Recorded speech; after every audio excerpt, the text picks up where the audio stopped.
Welcome back, ladies and gentlemen. Those are the only two categories. Sorry, but this is the weekly grab, another weekend grind edition. We missed it Thursday, but we're back here to deliver all the news that we can to you. We've got some polls to look at. We've got some crazy Arrington texts to look at. It's going to be a great episode. Stay tuned.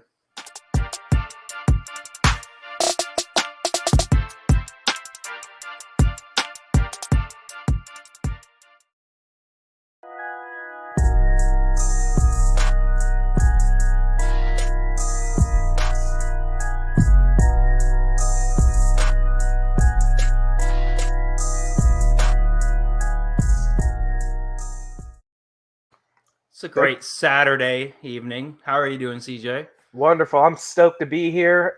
Having a great Saturday myself. We got some awesome stories in store for this short podcast today. Mm-hmm. How's your Saturday going, Joel? It's going good, CJ. I have one question for you. Are you a biologist? I don't know. So I'm not a biologist, so I can't say what gender I am, you are. I don't know what a woman is. You're not a biologist either, are you? That is my part-time job. We don't talk about that. Well, thanks for joining us, Summerville. We've got some awesome news for you today. First and foremost, go to our discussion group right now and vote in this poll. This is the poll that we're doing this week. Here we are. Do you think DD2 school board members who voted for COVID, school lockdowns, and mandates in 2020 deserve to be reelected this year? We want to know how you feel. You see my comment there. Should have put a hell no option. Yeah. Hell nah.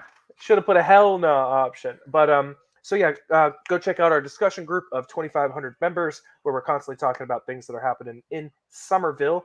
But yes, we'll just take a quick shot over to the next story, Joel.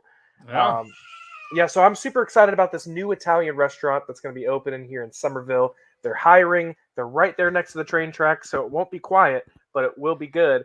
Go check out that full story on SummervilleNews.net where we're covering all the latest stories in Summerville and around the Low Country. You won't want to miss those. I was excited to realize it was by the train tracks, and I was like, I'll still go there. I love Italian food, so.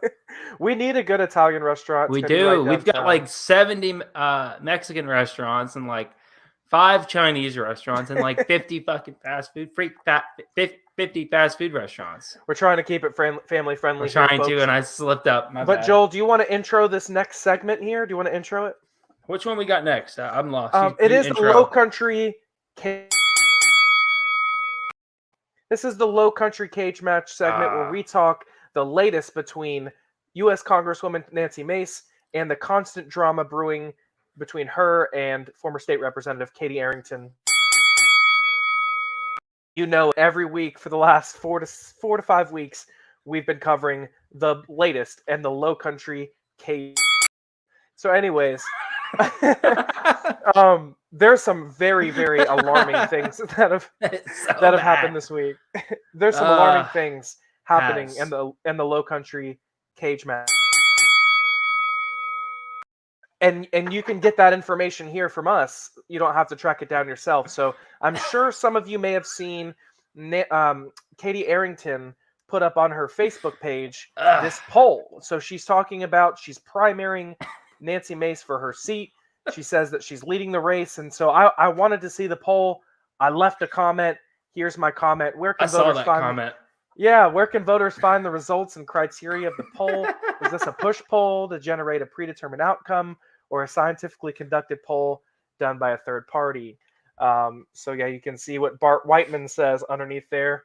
Crickets. We got no response. So Katie's going around touting this poll. I think it's because of the bad press that she's getting here. Let's take a look at what some of this bad press entails. If you play that one more time, I ain't going to be able to recover. Play it one more time? Okay, so let's take a look at what happened with Katie Arrington this week. So she literally texted Trump's ex-chief of staff, former U.S. Congressman Mick Mulvaney, and called him a piece of shit. Did you see this, Joel? I did see that. I saw some of the texts and that she had sent, and I was like, man, the text sounded like the crazy ex. I wonder if those of us watching have seen the text. If not, here we go. Here's the text. So here's Katie Arrington, who wants to be your next congresswoman, texting Trump's former chief of staff, former U.S. Congressman Mick Mulvaney, who's supporting Nancy Mace. And so this is the text conversation right here. We're getting right into it. You truly are a piece of SHIT, right? We're going to try to keep it family friendly. You truly are. You got someone walking in. You truly are a piece of SHIT. She goes through this long rant that she's making. You guys can pause it and read it later. I'm not going to read it because it's crazy. Mulvaney responds, and he said, "You need to realize that you may be unstable." And then she goes, insults his religion and goes on to attack him again. So then the third text, his response is, "Again, you may be seriously unfit for office. It's time for some deep introspection." This we have to have, as hilarious as this is, and for those of you just joining, we're in the middle of our Low Country Cage Match segment right now, where we're talking about the latest between Nancy Mace and Katie Arrington.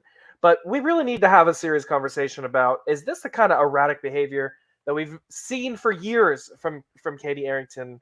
Is this the kind of behavior that we want representing us in DC, Joel? Come on, man. No. I wasn't paying attention to her before, though, so I don't really.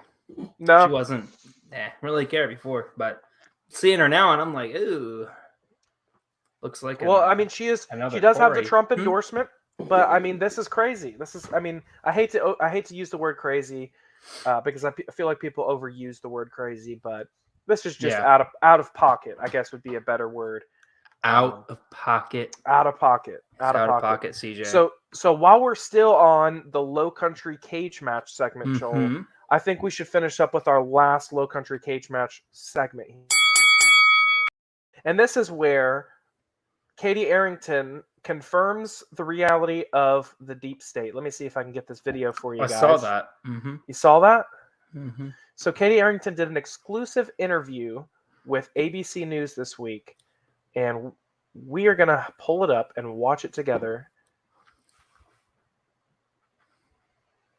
A candid conversation that included a visit to the past. I'd be remiss if I didn't ask you about your final days at the Pentagon and really how that transpired, because I know there's a lot of kind of up in the fake news about that. Oh, it's fake news. So I'll give you all a very clear example. So I'm going to speak direct to the camera. The deep state is a real thing. When you tell them no, they get very upset with you. Arrington, formerly employed by the Department of Defense, was sidelined in May 2021. Following allegations from the National Security Agency, she had committed a federal crime related to unauthorized disclosure of classified information. They made a very false accusation that was Keep never watching. substantiated. Keep watching. In October, Arrington sued the government for apparent lack of due process, stating the DOD nor NSA provided proof of their allegations. I won my lawsuit. They paid my attorney's fees. And then to go a step further, they dissolved my position the day after I settled the lawsuit and was ready to go back. They dissolved my position. Despite the falling out with her former employer, Arrington said her time in Washington was time well spent. I get very emotional about what we were able to do in the pandemic, and I know God had a reason for the accident. God had a reason for me not to win in 2018. It was to be in the Pentagon at that time. Her opponent, Congresswoman Nancy Mace, recently took to Twitter to remind voters she can be trusted. It is a privilege to be able to be a part of those conversations and get those top secret briefings. It's important that we have leaders that can be trusted with our nation's secrets. So can I. I appreciate that. I have a great deal of them in my head, and I can tell you right now what's going on in the world. Oh my God. She's nuts. But I thought it was funny. So so if you're just joining us, we're in the middle of our Low Country Cage Match segment right now. And, if you're just joining, we're talking about the latest between Katie Arrington and Nancy Mace. It's ground zero for the latest civil war within the Republican Party. And, Nancy Mace is just so funny because as Katie Arrington's launching all these attacks and having all these, saying all these, profanities and going, Nancy Mace is just as petty. And she is on Twitter saying, I can be trusted with our nation's secrets. And so she, just giving subtweets almost to Arrington. So it's just funny. Each week we're going to continue updating you guys on the latest in the Low Country cage match between Katie Arrington and Nancy Mace. It's just hilarious in my opinion, and we're gonna keep following it. Now we'll have to. Well, if we ever get Arrington on the show, I have to ask her: does the deep state believe in biology? Is the deep state biologists? Are they a bunch of biologists? I think there's some biologists in the deep state. I think It better be. That's all I care about. Yeah, guys. Hey, well, we've got some interesting stuff coming up here. We've got the latest on the Save Women Sports Act. We've got the latest on the DD2 school board superintendent search that isn't even being shown in the news yet. But before we get to that, Joel, we have to say hello to our first sponsor of the show, nugofknowledge.com. The show is brought to you by Nug of Knowledge Premium Cannabis. You can find the best 100% natural CBD, CBG, and Delta-8 THC over at nugofknowledge.com. They've got flower, vapes, and edibles with even more strains and flavors on the way. This is a great way to get your cannabis 100% legally and support our show and the Liberty Movement all at the same time. Go to nugofknowledge.com and use promo code Summerville to get 10% off today's purchase. That's nugofknowledge.com and use promo code Summerville to get 10% off today's purchase. Expand your mind and live your best life with Nug of Knowledge Premium Cannabis at nugofknowledge.com. Promo code Summerville. Just don't use as much as Katie Arrington is using, because it's dangerous amounts. Oh my gosh, it is dangerous amounts. So yeah, so getting into the latest going on here the Save Women's Sport Act, right? Save Women's Sports Act on SC Senate Education Committee agenda this Wednesday. You got it. You talk about that one? Yeah. Yeah. So the Save Women's Sports Act, Joel, I mean, it's supposed to make women's sports not have biological boys in it. It should be a no-brainer, right? Should be a no-brainer. But there's somebody running that apparently opposes it. Yeah, we'll get to him. I mean, is it a hit? Is how does he identify, CJ? How does he? Oh, we don't want to assume his pronouns because on his live stream he put his on his tag. So we'll have to wait to educate everybody on where the bill's at right now. But anyways, folks, if you're following SummervilleNews.net, if you're following our 25-person strong conversation Facebook group, you've seen and had updates all week on where the Save Women's Sports Act bill is right now. And as of right now, it's stalled in the Education Committee in the House, and it's expected to come out of the House of Representatives. In the State Senate, it advanced from the Senate Education Committee onto the floor, so we're expecting a floor vote before that all-important crossover deadline. Once the session ends, they're going to have to essentially wait until next year to take it up. So it's a real big rush to get this done and onto the governor's desk. It looks like it's got a great shot at passing. The Senate Majority Leader is a co-sponsor of this bill. And then also the Speaker of the House really wants this bill to come to the floor, is what I'm told. So it looks like there's a really good momentum behind the Save Women's Sports Act this year. Last year, and so this is where I'll start addressing some of the critics of this bill.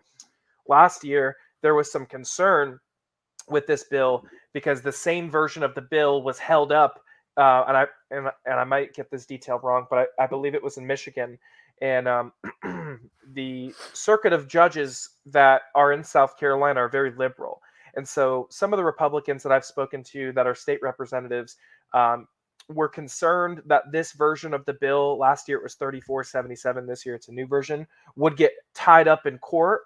And our judges around here are very liberal, and these Republicans that voted against it were like, it's not worth the taxpayers having to pay for all these court challenges that this bill is going to have. Whereas this new bill, the Save Women's Sports Act, this version is a lot more solid and to legal challenge. That's the way that it was explained to me. That was a little bit of a word salad, but this bill, so there's a Democrat now, and that's what Joel was jumping to. Yeah, there's a Democrat. You want to tell us about this Democrat, Joel? So he/him/they goes by /that/it goes by the is apparently not for the bill, actively publicly against the bill, which is very surprising since most of the voter base in the Low Country is seemingly for the most part for the bill.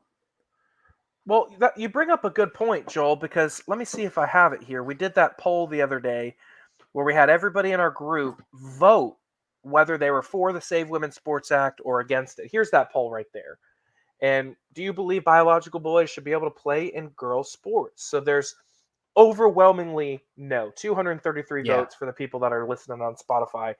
And, what's crazy about this is no one voted yes.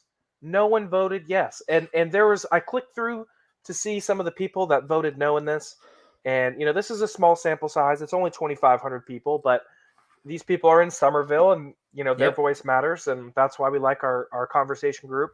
But, in that poll, there were Democrats, Republicans, Independents, people that normally are fighting and bickering with each other are all in agreement on this issue. So this week when I saw Radical Rajon Lewis come out, against the Save Women Sports Act when he has young daughters, I was shocked. So he does these corny weekly live stream podcasts, much like our corny weekly live stream podcast. Ours is better, ours is better. Premiumly better.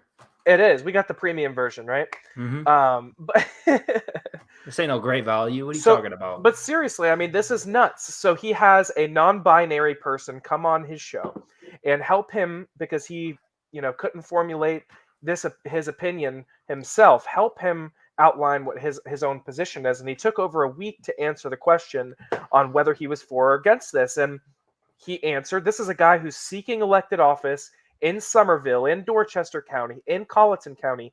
This guy wants to go to Columbia and vote on policy that affects you and your families, and he doesn't want to protect women's sports from biological men. I mean, that is woke insanity. I mean, Democrats used to be, especially in South Carolina, like with people like Joe Cunningham, slightly moderate, where there were things that we would disagree on, but there was at least some common values we could agree on. But Democrats are taking a new turn, and specifically this guy Rajon, who I had a lot of respect for before this race, and it seems like this guy, right? And this is what we're talking about for people just joining.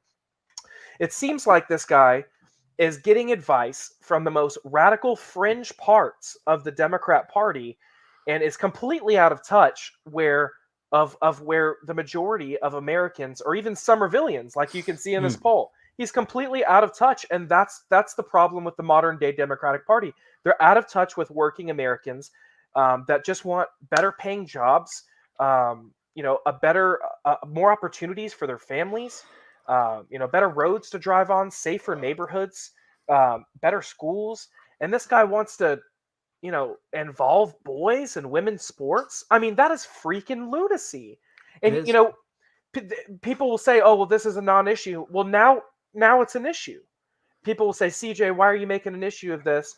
Well, now it's an issue. It's a problem. And he's not a biologist, so he can't talk.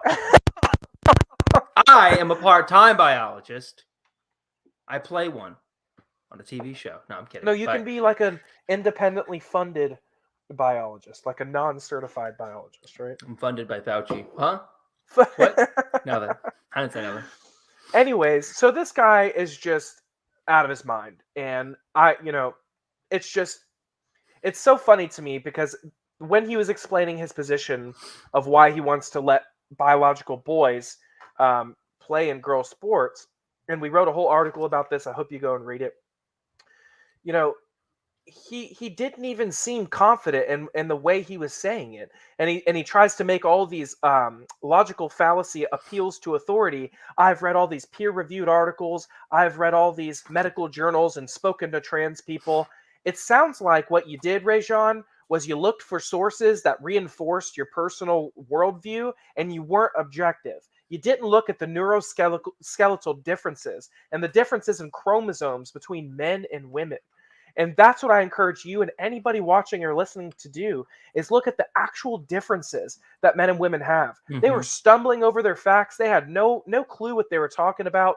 The non-binary person who was actually a woman that was on his show with him, had to go back and correct like a huge fact that they were trying to present as fact, but wasn't. And so their arguments were just flat. They were saying, this is the first time that a trans woman has won a national title, so, we should just continue letting it happen. What happens? And this is what I have a challenge to Rajon Lewis, who I know someone's going to send him a link to this. This is my challenge. Answer the serious question. What happens when you get a bunch of 6'10" male basketball players who realize they can just change over to the NBA and they take over an entire WNBA team and they just go beat up on women? Let's just say 5 of them. A whole starting lineup goes of men, slaps on some wigs, starts taking hormone blockers, and then they go and start beating up on women. And then tell me what you think then. Why do we have to wait until bad things like that happen and react with policy? Why can't we be proactive in protecting women and protecting our daughters so that this woke stuff that is a slippery slope, that has been a slippery slope over the last 10 years, doesn't affect our daughters? And so, I challenge you, Rajon, what would you do? So would you allow 6'10" men the opportunity? Because at this point, this is opening the door for opportunists. Like, for example, the Leah Thomas situation. Will Thomas was his name before. Yeah, he was bottom of the league and then switches over and all of a sudden he's number 1. And doesn't look like he went through the full change either. But seems like some opportunism. And so the only argument that Rajon had was there's not a lot of trans people in South Carolina anyway. And he's right. 0.39% of the population not a lot, of South Carolina is trans. But that doesn't matter. That doesn't matter. We should be protecting our women. And this cowering to this woke stuff is crazy. It's crazy that we're having this conversation in Summerville, where we've always been a center-right town. This kind of stuff is not going to play with voters. But anyways, I'm on my soapbox. I need to hop off. I do have a challenge to Rajon. Would you speak up if it was 6'10" power forwards who go and all want to play on the same WNBA team, and they go and dominate and win championship after championship and beat up on these women and knock them over? Would you speak out then, or would you continue defending your position? Because there's no differences between men and women, right, Rajon? So anyways, just putting that question out there, because it took him a week to answer my last one. Maybe it'll take him another week to answer this one. Getting all the smoke. Anyway, it's crazy, man. This is crazy, man.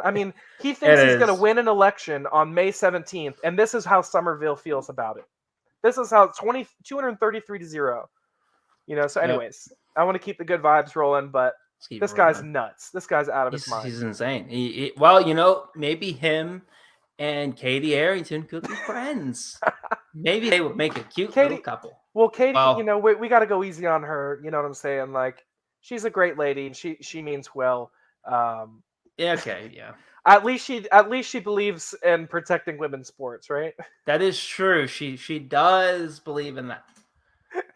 At the very least, if all else fails, we at least have that. But at least we have that. But yeah. Let's hop into the next one, man. What's the next one? Is it about biology? Because I, as my part-time biologist that I identify as, I can actually speak on that subject. So this week, if you are living in Summerville or Dorchester County, you might have seen that we've had meet and greet events for the finalists for the DD2 superintendent search. Yep. Joe Pye announced, and we covered that he was retiring.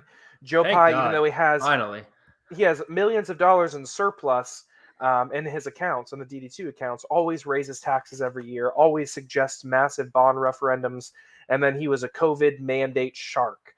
So right now, the meet and greets are happening on Monday, Tuesday, and Wednesday. The 3 finalists met with parents and community members, and we put out a call on Thursday in support of Dr. Shane Robbins, who is a military veteran. We're going to talk about Dr. Shane Robbins here for a second, Joel, who is a military veteran, and he's a superintendent from Kershaw County. And this is very interesting information because we're the only ones covering this. Hear me out on this, man. He was awarded by the governor when he was the superintendent in Kershaw County, and Governor McMaster came and gave him this big award on how he handled COVID.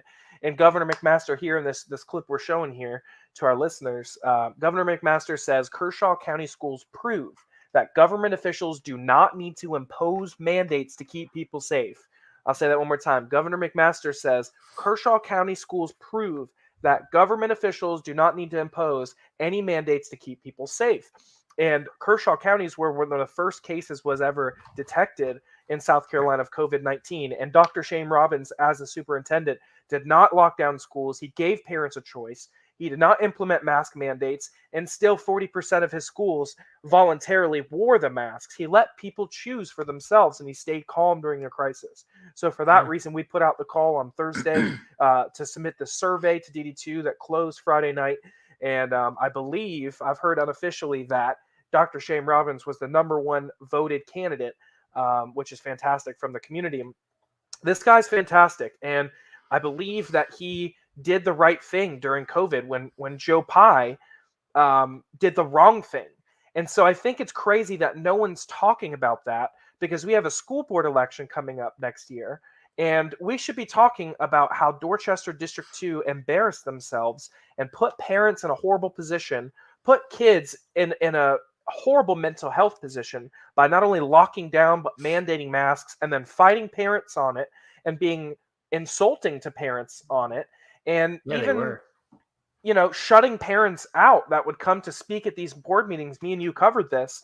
They would lock parents out of these board meetings who would come to speak out. So I'm gonna start reminding people this year of some of the things that happened after Dorchester County or Dorchester District 2 locked down these children and forced them to not do in-person learning. They would do the hybrid, they would go back and forth. But here's a video that I brought up from 2020, when after the first quarter of 2020, when there was lockdown after lockdown, school shutdown after school shutdown, and then back and forth the hybrid and constant debates and constant uncertainty. We're going to look at this video of what the numbers looked like in 2020 after that first 9-week quarter, and then we're going to look at the numbers now. But take a look at how crazy this is, that this was dusted under the rug, and people need to know about what was happening and how these school board members handled COVID. Look at this. This is absolutely crazy. Caitlin Stansel joins us now. Caitlin, part of the information they will be reviewing tonight is data on how many students are failing in DD2. And Bill, what those new numbers reveal is that about 17% of all students in Dorchester School District 2 were failing at least one class by the end of the first 9 weeks. Now, here's a breakdown of those numbers. Take a look. Officials tell us 4,200. We're going to pause. This was the first quarter of 2020 when the lockdowns were happening. 4,275 of the total student population of a total 24,000 kids were failing at least one class, compared to that previous year where it was 2,784. So it was an uncharacteristically amount of kids failing. And we'll look at the trends, because people will say, well, what's the context to that? The context to that is it was the lockdowns that caused these results. But let's just let it roll here. 175 students were failing a class at the end of the quarter this school year. That's about 1,500 more students who are struggling academically now compared to the same time period last year. And many of them are enrolled in the district's school-based hybrid instructional model. A lot of perhaps the lower grades were due to the instructional changes and them getting used to it. But we have certainly put and had, even from the lower grades, it was due to instructional changes. Like, they're literally telling you right here that the lower grades were happening due to instructional changes. Previous years have several remediation strategies and intervention strategies in place at all levels, elementary and middle and high. So honestly, I think we're good. I think that was the point. The point there is what Dr. Shane Robbins did in Kershaw County was he told parents up front. He knew as a leader, because he's a high-ranking member of the U.S. military, that you need to be straightforward with people. And basically what he did, Joel, was he said, for those of you who want to do virtual, we'll give you that option. We'll open it back up where you can make that choice. But for the vast majority of people who want to choose to come in person and take that calculated risk, We're going to do everything we can to put mitigation strategies in place in our schools so that it is safe for you to come in person 5 days face-to-face. And guess what? The majority of the people did come face-to-face. And guess what? He got an award from the governor on how well they did because of some of these things that we've talked about time and time again. So I hate having to bring COVID back up, but Dorchester District 2 dropped the ball, man. And not only did they use bad policy, but they attacked and insulted and shut out these parents. And so that's why at the top of the show, I put up this poll. Do you think DD2 school board members who voted for COVID lockdowns and mandates deserve to be reelected? Yes or no? I think it does matter. Brandon King, he says it makes no difference. I think it does make a difference. And here's why. I'll show you some of this data that I got here. Or some of the we'll just glance at these medical journals. I'm not going to go super deep into it. But some of you may be familiar with what's called the Great Barrington Declaration, where a Harvard professor, a Stanford professor, an Oxford scientist all got together, and they got over, now it's 15,000, but they got over 10,000 scientists to sign on to this declaration, saying that current COVID lockdowns are producing devastating effects.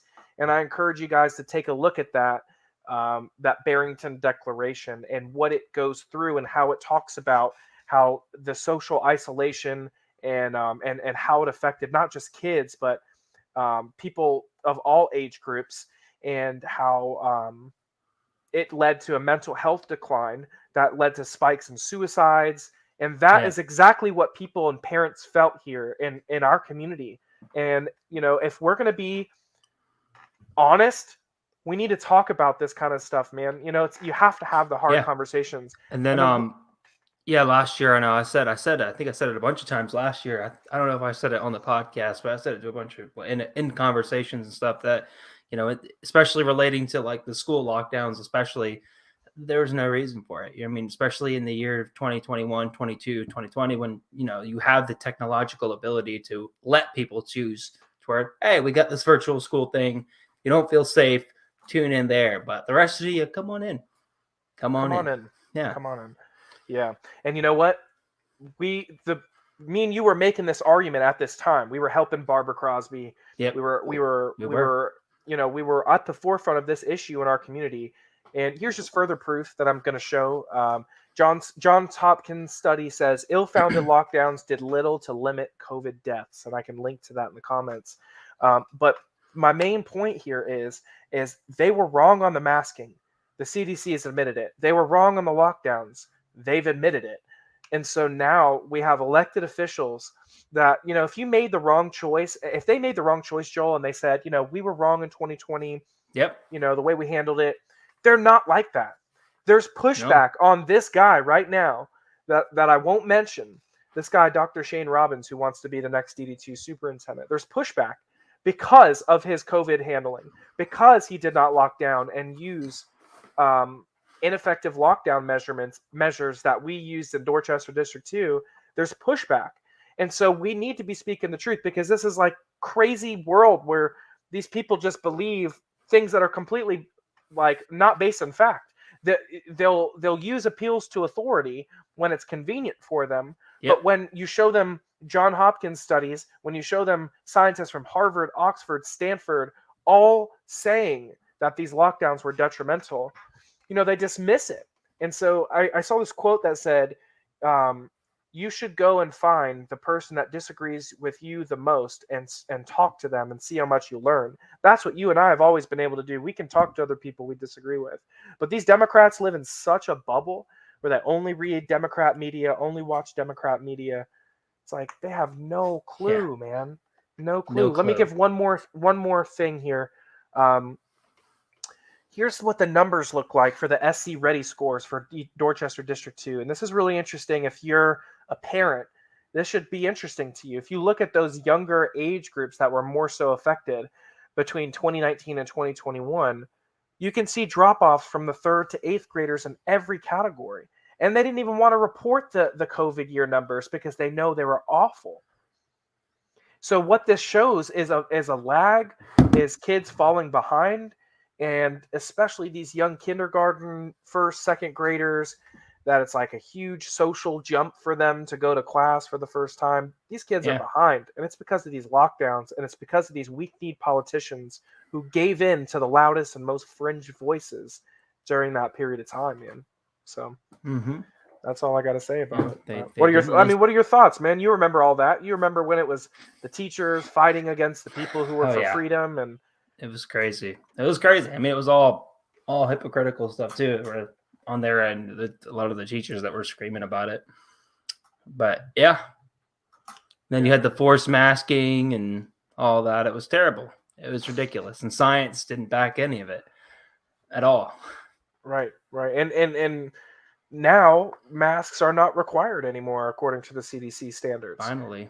And it's so funny because they flip-flop so much on this, man. And it's like even the Democrats will like admit it but not realize it. They'll be like, "Oh, the science is changing. The science is changing." Like, but they don't realize how stupid they sound.